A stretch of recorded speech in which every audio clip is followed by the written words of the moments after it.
Is native Minnesota. He moved down to Charlotte to become teammates here with Greg Anderson on the other end of the table.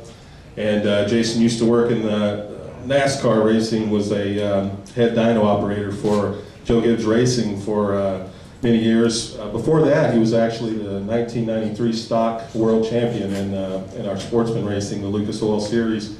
So Jason, definitely no stranger to racing, and he's a past winner at this track, and in fact, he and Greg have pretty much dominated pro stock here for a lot of years. And Jason already got a win this year, a great run at Gainesville, runner-up finish at Charlotte at your home track, and I know you guys are looking forward to a really strong weekend here with your team sponsor, and then also want to put on a good showing for Ken Black. Yeah, no, it's this thing on. There we go. Yeah, it's great to be here. Actually, we love coming to Vegas, and in fact, the reason we're late, we just were over at Ken's house, and he came home for the first time since he's been sick, and or since he had his stroke in December, and so that was great. It was a good way to start the weekend off for us to be able to see him and their whole family. So we love coming to Vegas, and we've done well here in the past, and hopefully that's going to continue this weekend. And you've kind of talked in recent days about consistency for your program. I know you guys, won a race, runner-up, but had a couple first-round losses. You guys have really been working hard to turn things around a little bit. We have actually. We certainly haven't run the way we feel like we're capable of running, and the way we feel like we should run. So we've been working hard. We spent the last couple days pounding in the dyno room and working on everything else, trying to get ready for this race. And it's just it's not acceptable to run the way we have. So we're working on getting better. So we want to put on a good showing for Summit and for everybody else who supports us. Our next driver, our last driver here, Greg Anderson, who drives the Summit Racing Pontiac GXP, identically prepared to just like Jason's car. And Greg, you, well, I guess Jason's your crew chief, maybe, and you're his, or how's that work? That's how it works, yeah. But you've been phenomenal at this track. What's been the key to your success here? 6 wins, that's the most wins at this track for any driver in the Full Throttle Series, regardless of category. Yeah, I love racing this racetrack, and how it all started, obviously, when Ken Black started this team, and it became my home track, basically, because of Ken. Even though we don't base the car out of Las Vegas, we base it out of Mooresville, North Carolina.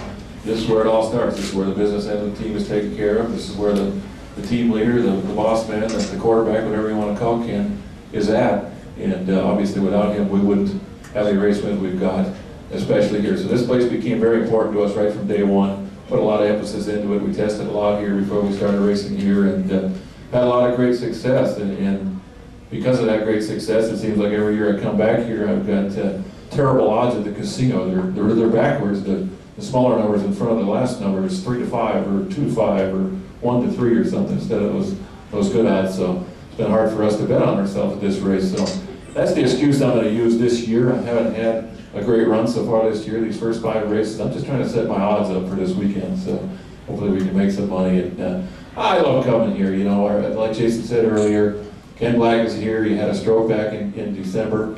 He's had a tough battle to get out of the rehab center and get back home. Today was his first day of basically a trial run going home and seeing if he can function again back in the home. He's still not completely out of the rehab center. He's got to go back this afternoon, and they're hoping maybe another week he can come home permanently. So just getting to see Ken today, it's been strange at the races all season without him, and it just seems like things aren't right, and he's what puts the fun into it and why we do this deal. So we've missed him terribly, and just coming here, it seems like the world is right again. Just being able to see Ken today, and I don't know that he's going to be able to make it to the racetrack this weekend. We were hoping for that, but even if he doesn't, we get to go see him every evening after the race, and just know he's here. And his family members are going to be out there, obviously, a lot of his employees and stuff. So the closest we've been all year to having a comfortable feeling again, and like our team is back together. So I'm excited to be here, and hopefully I can start afresh this weekend, and just like we haven't had 5 races previous to this, got the big start. And basically, I mean, in pro stock competition, you won 3 championships. You kind of know what, maybe Mike Edwards kind of has over the category now. You used to be that guy. What can you, take from when you were the guy, what can you now take to kind of, you know, take him down, I guess? Well, you know, back when we were operating like Mike is right now, it seemed like anything you did was right. You could almost do no wrong. And the other thing it did, it completely made all the competitors do things they probably should have done. It got them out of their comfort zone. And when you're behind, you make changes maybe you shouldn't make because you're just not satisfied being behind. And you're not satisfied going out there and running 200-300s behind, you know, the other cars, the Mike Edwards or like we used to be. So that's what you got to keep in mind. I learned that back then when we had an advantage, and I've been guilty of it plenty in the last year where we've made changes we shouldn't make. So we got to get back to, you know, just realizing what we've got and not overreacting and not panicking and going out there and racing. We can race with Mike Edwards. We've shown it at several races, just not every one of them. Just got to race like we know how to race and be comfortable with our own program and confident in our own guys, and we can race with him. But I'm going to be the first to say my hat is off to Mike. He's done a fantastic job. The entire class is just really, every year it seems like it gets better, it gets tougher, it gets more competitive. More guys learn really how to perfect this game, and it's gotten tougher to have an advantage like that. And he's got that advantage right now, so I'm proud of him. He's done a great job. He's been around a long, long time. He's a good friend of mine, and he deserves everything he's getting right now. But it's our job to get ourselves back to that position. So hopefully we're going to start that process this season. Does anyone have a question for any of the drivers?